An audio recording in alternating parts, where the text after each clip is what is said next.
It was an important day in the yard. Everyone was busy and excited, making notes and taking photographs. A special visitor had arrived and was now the center of attention. "Who is that?" whispered Thomas to Duck. "That," said Duck proudly, "is a celebrity." "A what?" asked Percy. "A celebrity is a very famous engine," replied Duck. "Driver says we can talk to him soon." "Oh," said Thomas, "he's probably too famous to even notice us." Just then, Gordan arrived. "Puh," said Gordan. "Who cares? A lot of fuss about nothing, if you ask me." And he steamed away.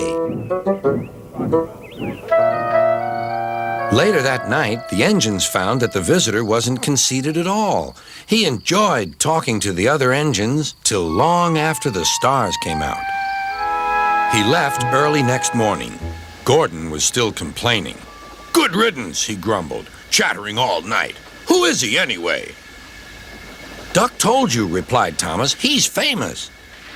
"As famous as me? Nonsense." "He's famouser than you. He went 100 miles an hour before you were even thought of." "Huh, so he says," huffed Gordan, "but I didn't like his looks. He's got no dome. Never trust domeless engines. They're not respectable. I never boast, but I'd say 100 miles an hour would be easy for me. Goodbye." Duck took some freight cars to Edward's station. "Hello," called Edward. "That famous engine came through this morning. He whistled to me. Wasn't he kind?" "He's the finest engine in the world," replied Duck. Then he told Edward what Gordan had said. "Take no notice," soothed Edward. "He's just jealous. He thinks no engine should be famous but him. Look, he's coming now." Gordan was running very fast. His wheels pounded the rails. "He did it, I'll do it. He did it, I'll do it." Gordan's train rocketed past and was gone. "He'll knock himself to bits," chuckled Duck.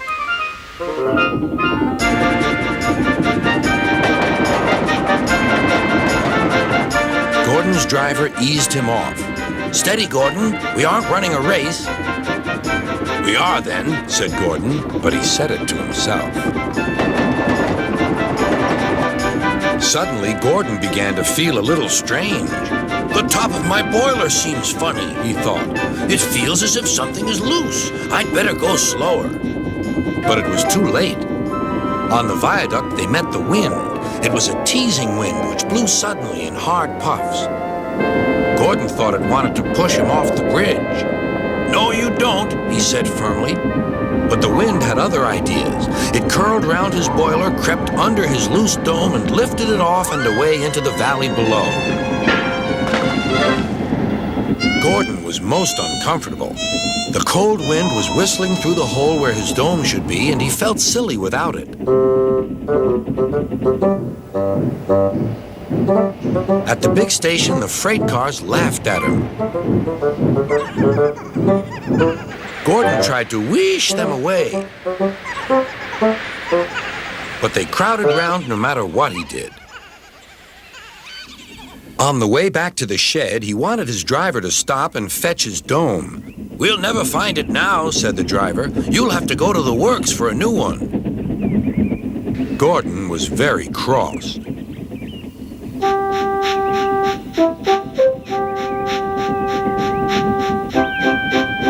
"I hope the shed is empty tonight," he huffed to himself. But all the engines were there waiting. "Never trust domeless engines," said a voice from somewhere behind him. "They aren't respectable."